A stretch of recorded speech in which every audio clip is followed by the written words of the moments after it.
I think practice is only a very small part of the entire process of doing and making that we often experience as artists. Whether you are a visual artist or a musician or a storyteller, we've all heard that practice makes perfect, right? Then we've also started to hear about how instead it's perfect practice that makes perfect. The practice with the intention to improve a specific skill, that clear goal that is set in advance to help guide every single stroke that you make or note that you put down. And that has given many, including myself, a lot of positive results.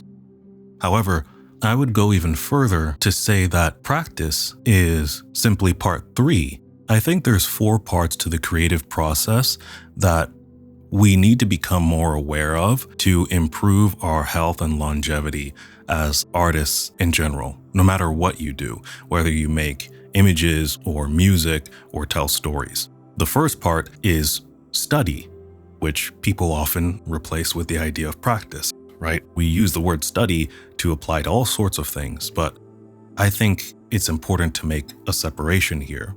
The next one is training. Then you would have practice, and then finally, you would have performance.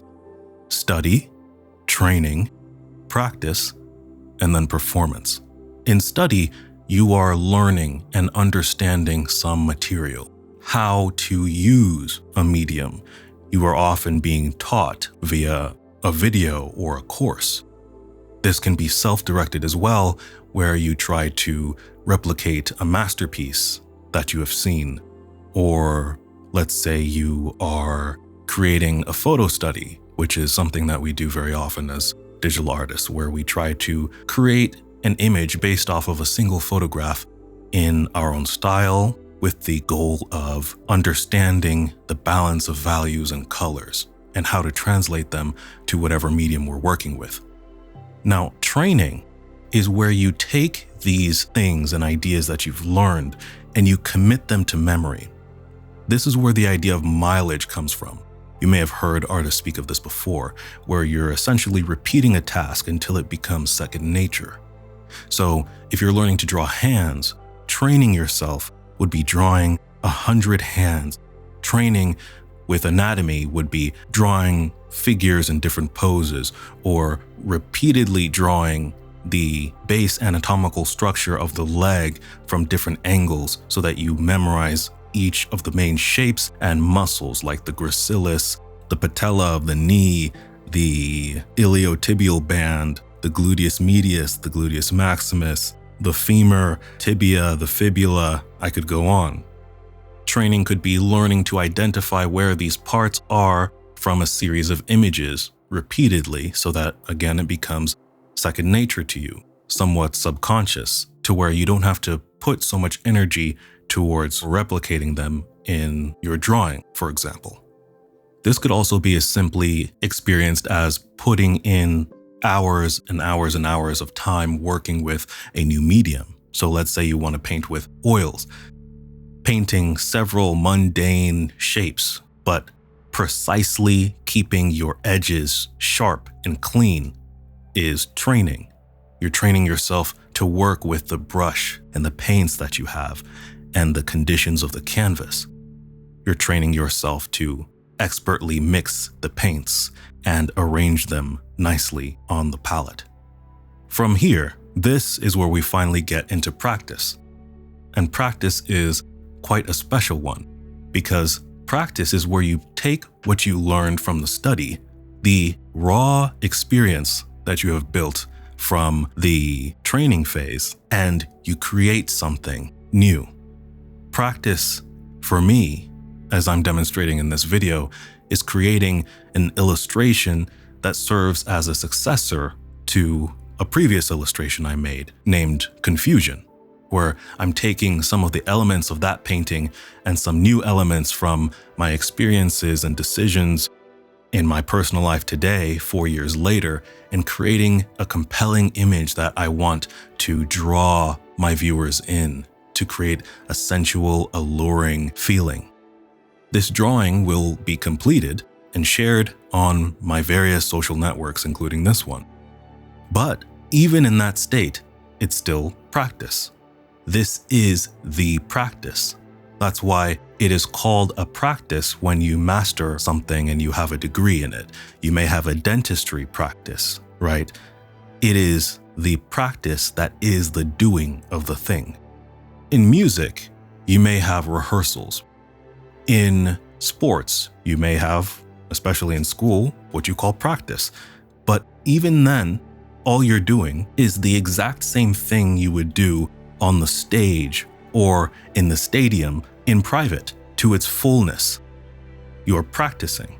And even in those moments when you're on stage, do you not earn experience that will help influence the next thing that you do?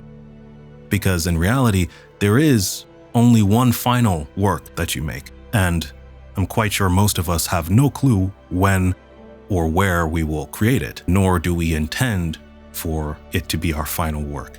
That would be the only thing that wouldn't be considered practice because it's the end. There's no more after that, unless you believe in some form of reincarnation, where then things can get a little bit more interesting. However, remember there's a last component here, which I think is really easy to understand in different forms of creative expression such as dance or music, and it's performance.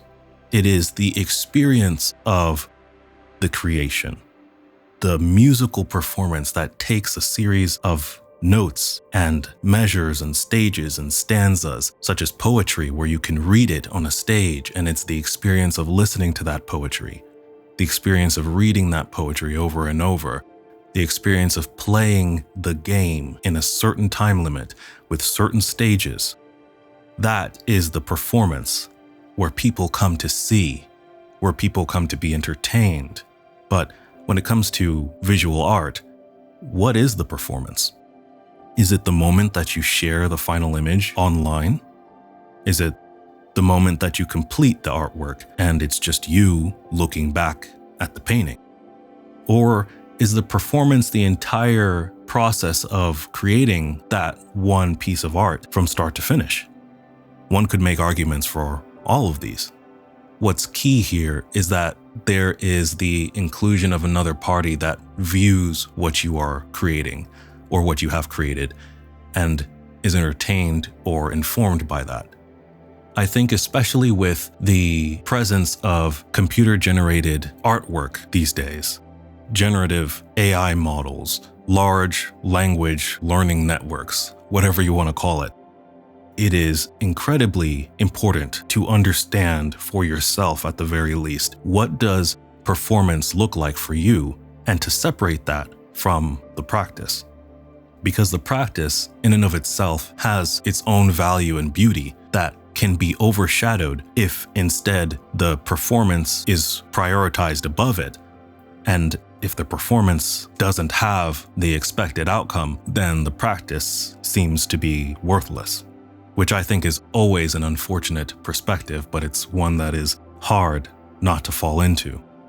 With this illustration that I'm working on, I've already spent over 20 hours refining this drawing and making changes to the anatomy and the pose. But even before that, I realized I needed to brush up on my overall anatomy, so I drew 4 detailed anatomical figures, and those helped me greatly with feeling more confident about arranging the pose to make sense, to be pleasing and restful for the viewer. Those 4 poses I did, I would consider those training. You can find the full 60 FPS high definition recordings of on my Gumroad page or my store for just $6, by the way. It is not practice because that isn't the thing that I'm creating new. It isn't something that I'm pouring my own personality or intuition in. Even though it is there will always be some portion of yourself in whatever you create. But it's not nearly to the fullness of what I can do because I'm heavily informed by the references. I'm trying to stick to the exact pose and study how to arrange these features in a proper proportionate balance in an efficient and timely manner that's also pleasing to the eye. But even before that, I did not do it specifically for this practice, but I have many, many drawings of legs where I drew as if I had X-ray vision, detailing the bones and the muscles and where they would connect to the bones in various poses. That was me studying and trying to understand how the structure of the body worked in different environments, from different perspectives, etc. That was the study. And years of doing all of those studies, years of drawing all of these different figures in multiple styles, allowed me to create based off of one single image where only the head and hand are visible. And I was able to intuitively iterate through multiple different poses, as guided by some references later on, to arrive at my final result here, which is dynamic, has foreshortening, and cannot be replicated by any current image generation models out there right now, at least to the same detail level, because of its complexity, uniqueness, and dynamism. Many things I can't explain to you how I was able to do them, other than that it came from all of the latent experience and memory in my mind. Whether I can consciously recall them or not, they are still there, and they flow from my brain, through my nervous system, out my hands, into the pencil, onto the canvas as I work. And that is the practice of pulling those things from that nebula of information coded so expertly in my brain somewhere and flowing onto the canvas in a unique expression and arrangement that provides value and entertainment to you, the viewer, and those who would view the artwork in the future or even buy a print. And dare I say, most importantly, to myself, because it's something that I enjoy so much. Yet, regardless of how well this performs on Instagram or Kara, it's still practice, because it is the making of the character illustration that is my practice. I am a digital artist. That is my practice. And this is practice. It goes both ways. For me, if I were to try to identify, well, then what is the performance? It could be this video, where I'm sharing the journey and what I've learned with you all.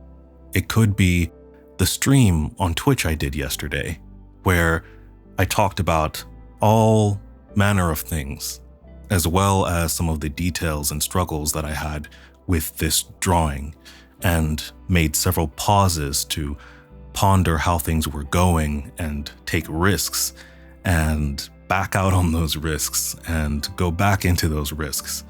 The fact that thousands of you will watch this video and the hundreds of you that were present during that stream make that a performance.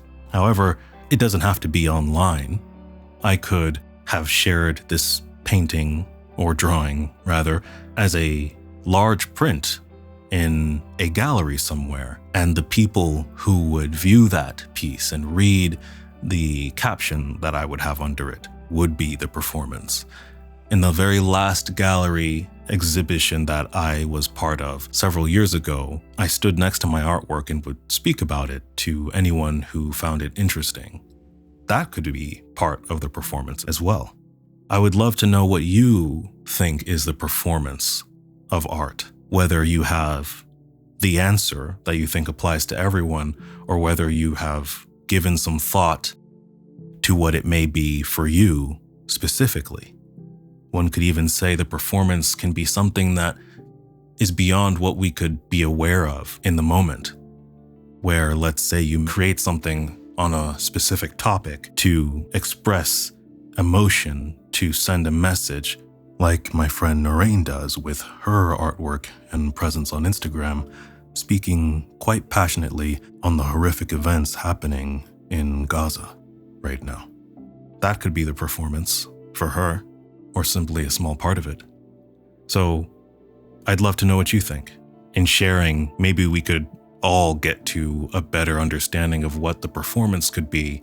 But my greatest hope is that you not only see more value in the practice of what you are doing, you also find some encouragement and relief in that the practice can be the most fun, the most expressive. In summary, study and training are the foundations. They are preceded by an intense desire or interest or curiosity in a subject.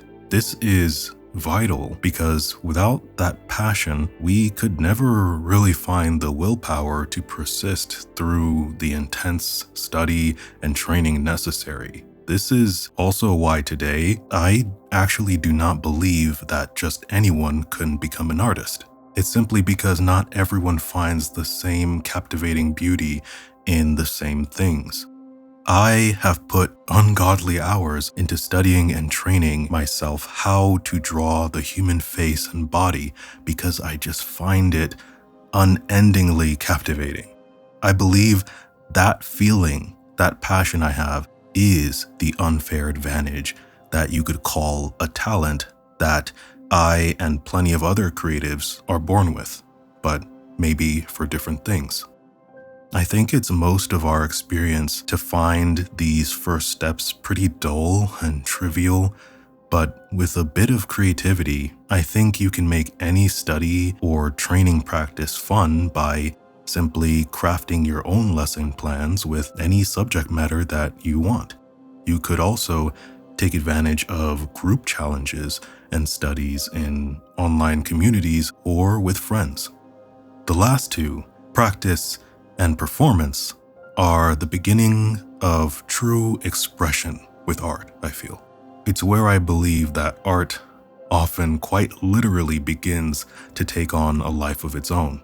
This is where I think it's the easiest to find joy and fulfillment in the work and experience for most people. However, it's also important to remember that the steps prior, they provide a sort of safety net to allow for the most fun and expansive play and enjoyment for all of us when you practice and perform. I'm very much looking forward to your ideas in the YouTube comments. I have developed some new brushes for this illustration. It's quite a big one for me again. It's a drawing, and I feel like I've really connected to some of my deeper roots with this one. I'm creating the third iteration of my Ergo Sketch brush pack, and that will be available for sale on my website and on my Gumroad store as well. Do keep in mind that previous owners will not be getting this update unless they have purchased the complete Ergo Index Lifetime Procreate Brush Pack or my Ergo Sketch brush pack at the new $20 price, which includes the lifetime updates for that individual pack alone. I've been Ergo Josh. Take care, stay balanced, and I'll see you in the next one. Peace.